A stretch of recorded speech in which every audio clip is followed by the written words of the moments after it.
in a small English village with a long history centred on the church, a feudal estate and an agricultural lifestyle may appear soporific to some people, but scratch the surface and an amazing diversity of interesting characters, business initiatives and social activity comes to light.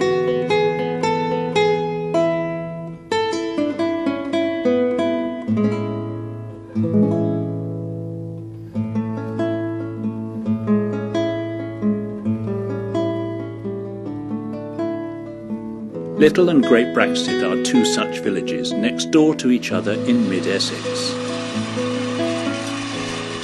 Half a mile of arable land and ancient woodlands separates the two villages.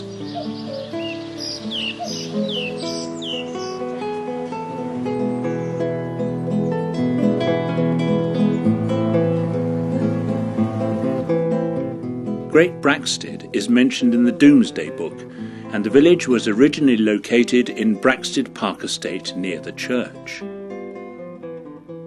Between 1825 and 1831, Peter de Caen built a 4.5-mile wall around his estate and moved the village to new houses he built at the appropriately named Bung Row.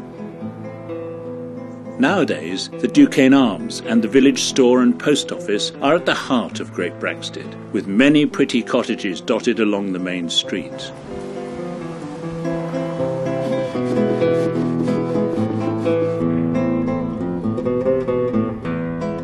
All Saints, Great Braxted's parish church, was built around 1115. It is inside the wall and a long way from the village.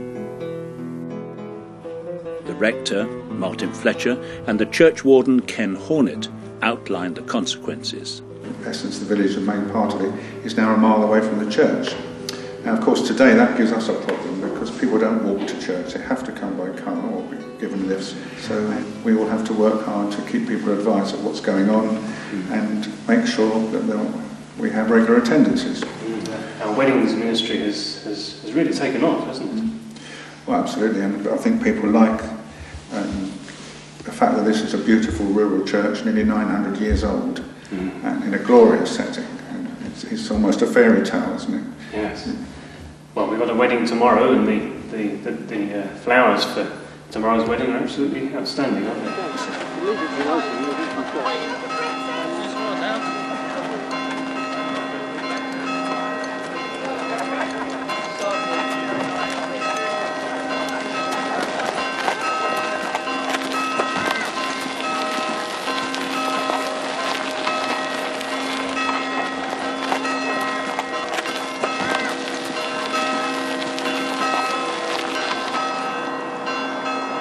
Great Braxted Mill is half a mile away on the River Blackwater. A water-powered corn mill existed on this site in 1832, and Fiona Barkham, the present owner, explains. This is the mill house, which part of it was certainly in place probably from the 1600s. The mill itself was situated where you see the glass structure, the conservatory structure, which was actually put up in about the 1950s, sometime in the 1950s. The mill itself having been demolished in the 30s. Looking at old pictures, which we can't find the originals of, so they're very sketchy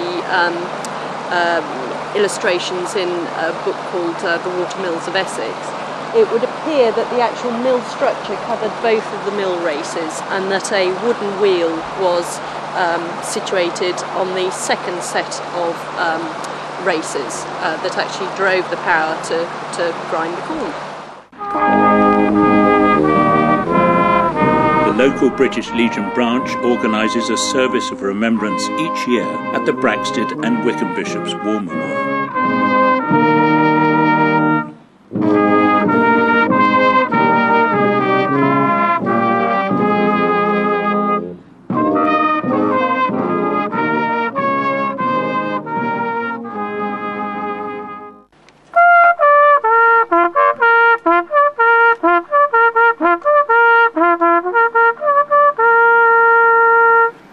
At the going down of the sun and in the morning, we will remember them.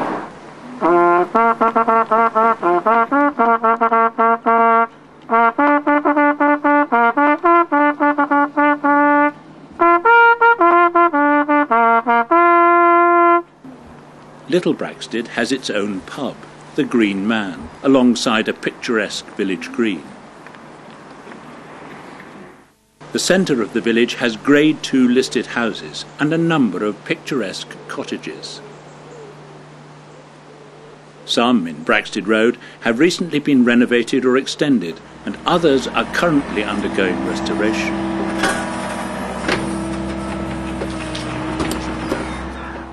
Little Braxted Place, the home of John and Pam Booker, has beautiful gardens, which are open to the public under the National Garden Scheme.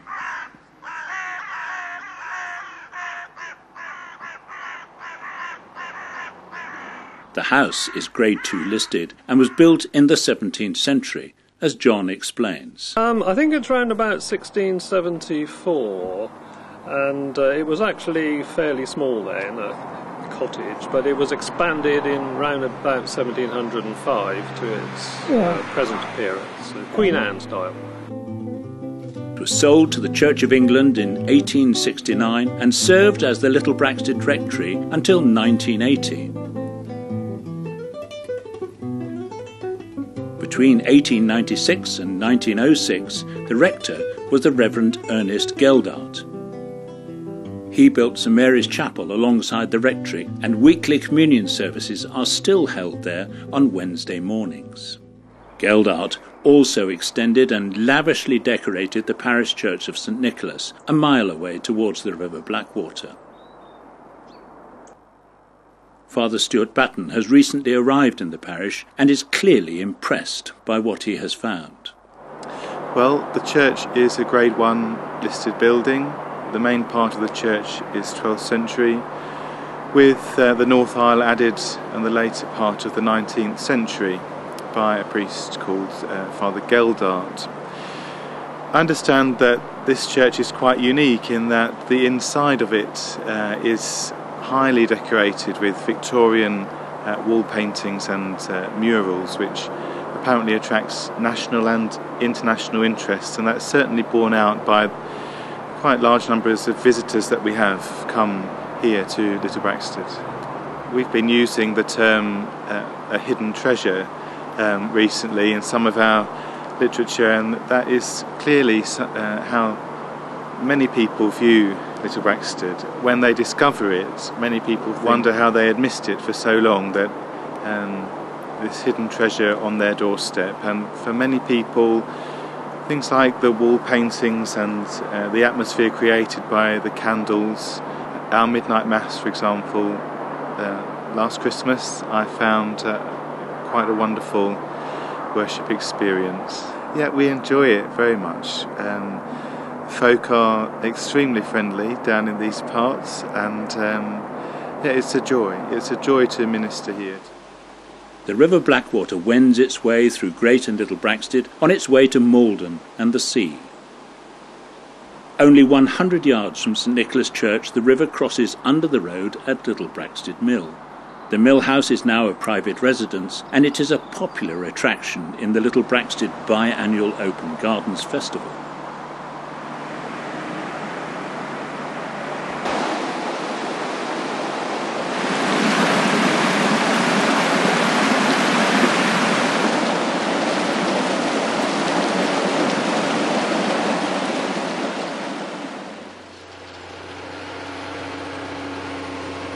Inhabitants of both villages have traditionally worked in agriculture.